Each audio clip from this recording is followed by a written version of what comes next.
बोले विष्णु भगवान की जय।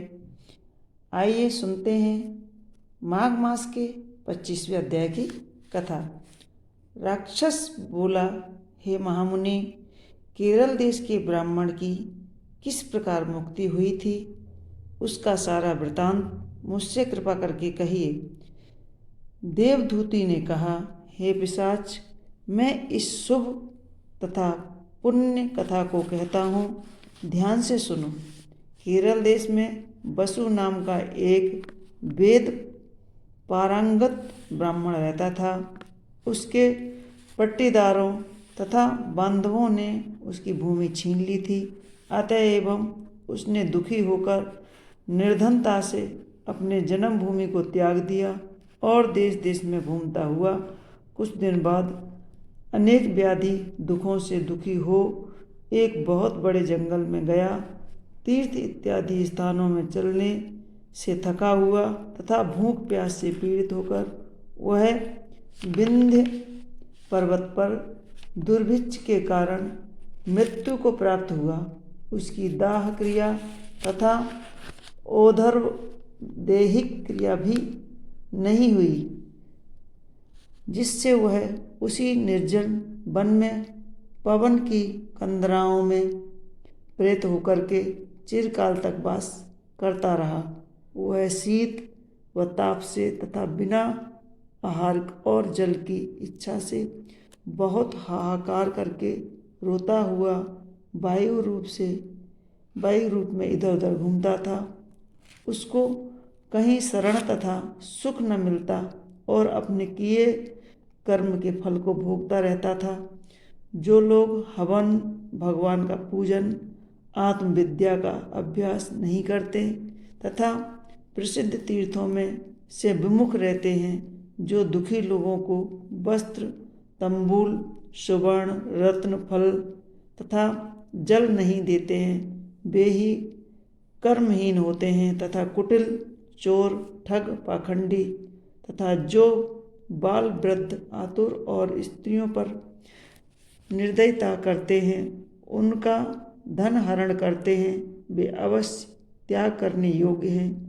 आग लगाने, विष देने, झूठी गवाही देने, ग्रामवासियों को यज्ञ न कराने, संतान अपनी स्त्री, स्वामी, पिता, माता, बहन तथा शरणागत का त्याग करने, लोभी, नास्तिक, दूसरों के गुरु, देवता, वेद और धर्म की निंदा करने वाले, बड़े तीर्थ में निष्कृत दान देने, गाय तथा भूमि को चुराने, परद्रोह तथा प्राणियों की हिंसा करने वाले, इन सभी को संसार में बारंबार जन्म लेने से कोटि योनि में नाना प्रकार के फल मिलते हैं। पिशाच, राक्षस तथा तिरछी चाल चलने वाले वृक्ष योनि में जन्म लेते हैं। इनको इस लोक तथा परलोक में रंच मात्र भी सुख नहीं प्राप्त होता है। अतएव निषिद्ध कार्य को छोड़कर धर्म, दान, तप, यज्ञ करना चाहिए तथा मंत्र, देवता और गुरु की सेवा चारों वर्ण वालों को सर्वदा निरंतर करते रहना चाहिए। इस प्रकार धर्म का उपदेश देकर उस ब्राह्मण ने फिर से कहा कि उस केरलीय ने उस पर्वत में अधिक समय व्यतीत करते हुए एक बार मार्ग में एक पथिक को, जो 2 घड़े में त्रिवेणी का जल आनंद पूर्वक लिए जनार्दन भगवान के पुनीत श्लोक गा रहा था, देख करके एकाएक उसका मार्ग रोक लिया, अपना रूप उसको दिखलाया और उससे कहा कि तुम डरो मत। प्रेत ने कहा, हे उत्तम काप्तिक, मैं तुम्हारी गगरी का पानी पीना चाहता हूँ। यदि तुम मुझे पानी न पिलाओगे तो मैं तुम्हारे प्राण निश्चय ही जावेंगे। देवदूती बोले, प्रेत का ऐसा वचन सुनकर उस राहगीर ने आश्चर्य से कहा कि दुख से दुर्बल, मुरझाए हुए नंगे जीने से इच्छुक कुरूप डराने नीलवर्ण भयंकर चंचल नेत्र वाली तुम कौन हो, जो पैरों में पृथ्वी का स्पर्श नहीं करते हो और तुम्हारी बाहें और उदर मांस रहित हैं।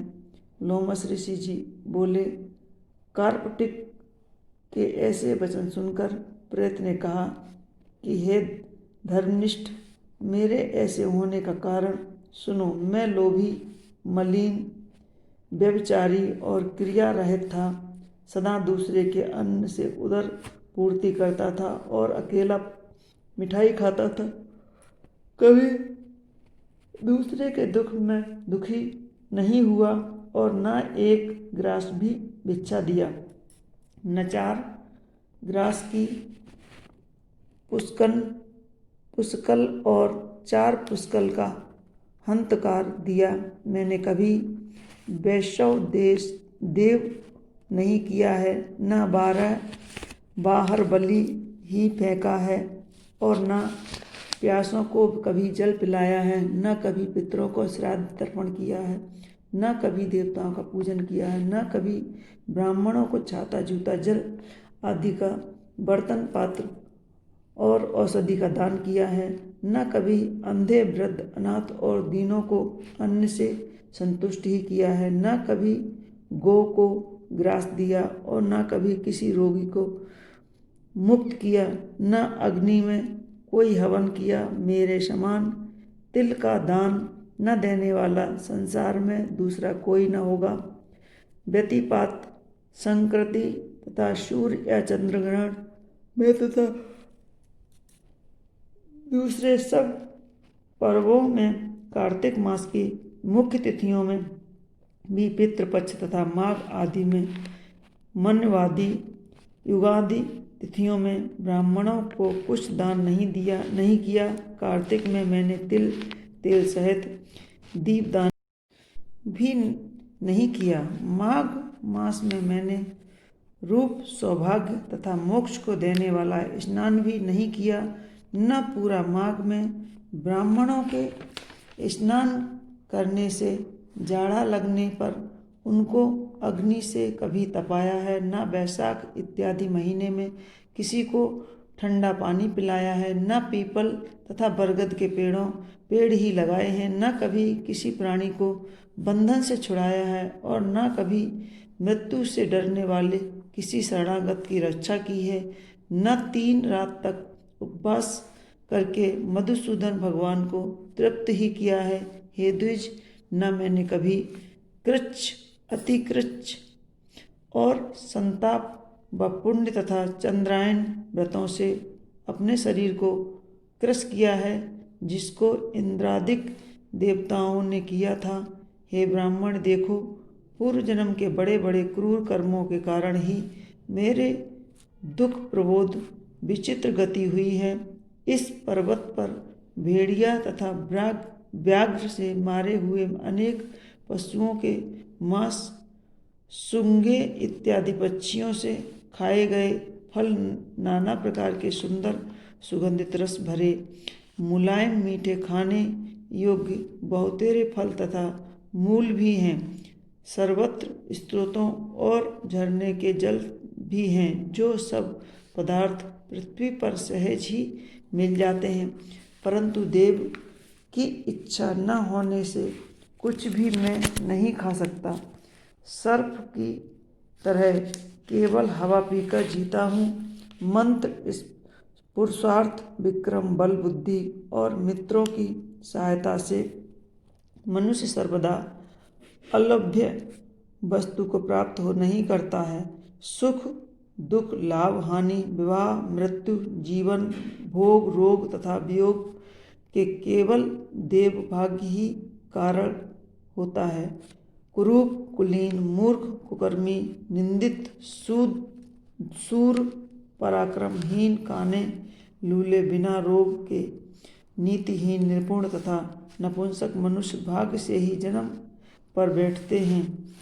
जिन्होंने तिल, गाय, सुवर्ण, ग्रह, 8 वर्ष की कन्या, पृथ्वी, शैया, आसन, तंबूल, मंदिर, धन, भोजन की सामग्री, चंदन तथा अगर का दान दिया हो, वह मार्ग में पर्वत, अगले ग्राम अथवा नगर में ऐसे भाग्यशाली पुरुष के भोग नियोजित रूप से आगे आगे चलते हैं। इस पर्वत पर दूसरे भी बहुत से बलवान पिशाच तथा भयंकर राक्षस हैं, जिनमें से कभी कोई कहीं पर वन में घूमते हुए अपने कर्म के अनुसार अन्न जल प्राप्त कर ही लेते हैं। ऐसा सुन कर आपको भय न हो, क्योंकि धर्मात्मा लोगों की पवित्रता ही उनकी रक्षा करती है। उनको कोई पीड़ा नहीं दे सकता। ग्रह, नक्षत्र तथा देवता भी पवित्रता की सर्वदा रक्षा करते हैं।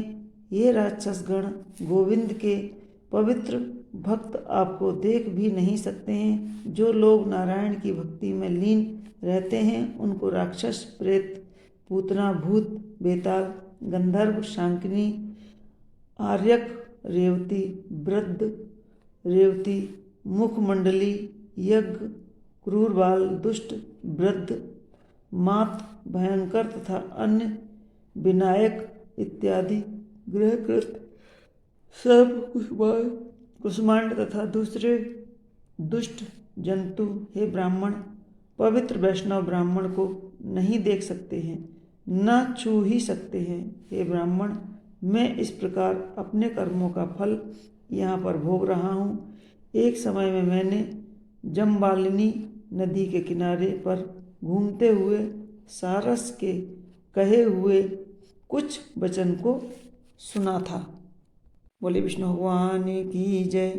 तो मित्रों, यह थी माघ मास महात्म की 25वें अध्याय की कथा। 26वें अध्याय की कथा हम आपको आगे के वीडियो में सुनाएंगे।